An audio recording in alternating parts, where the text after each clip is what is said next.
I was born and raised in 3 different small towns in Miyagi Prefecture in Japan with my younger brother in a single-story home. My father is a hard-working entrepreneur. He was at the company day and night. My mother was a full-time housewife before my father started his company. She was always cheerful and shined my life. A rapid growth of my father's company brought us a brand new 2-story house. I was so happy to have my own room to study and sleep. I invited my classmates to my new home. Since then, I was being ignored as a bullying at school. I was being alone in a class and feel lonely. That maybe made me to move out of this small town when I graduated high school. During freshman year, I got an idea. If I become a teenage singer, I would get out of this town before my graduation. However, my application never went through. In junior year, I realized if I pursue to go to art school, I definitely need to move to Tokyo. Finally, I got out of the town and moved into Tokyo 2 weeks after my graduation. I had so much fun living in big city, where I merely bumped into someone I know. I often went to my favorite band's concerts. After college, I was hired by a stylist office where closely working with an ad agency. But I quit 11 months later because I still want to work for entertainment business.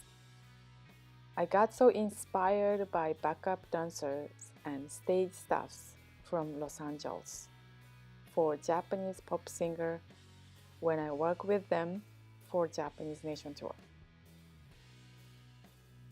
I persuaded my boss and my parents why I really want to go to Hollywood and become a costume designer. Around that time, late Miss Eiko Ishioka won Best Costume Design at Oscar. I was so inspired by her interview article. There is not much creativity in the Hollywood filmmaking. That's why I live in New York. I followed Eiko's step and decided to go to New York City instead. Dream it, make it. I landed in New York City on January 10th, 1994. My friends were making fun of me. I'm a party animal. Because I went to party every other days to meet new people and tell them why I came to New York. Next spring, I got my first independent film job as a wardrobe stylist. Same time, I found out there is not much film jobs during the very cold winter time. Because I constantly found myself making things out of extra fabric pieces, I instinctively turned them into my first signature tesage and sold at a consignment store. One day, I ran into a lady who carried my tesage purses in Kansas City.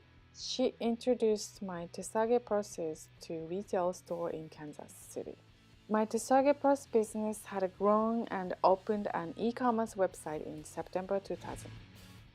We were expanding to open Amazon store in 2006 and Etsy store in 2008. A few months later, Lehman Brothers collapsed and the Great Recession hit the US economy, including my company. Our revenue got down by 45%. We tried many different online marketing tactics that made it even worse. We were accumulating snowball debt. I had to make a big decision before reaching $20,000 in debt. I pivoted to internet business. That was in spring 2014.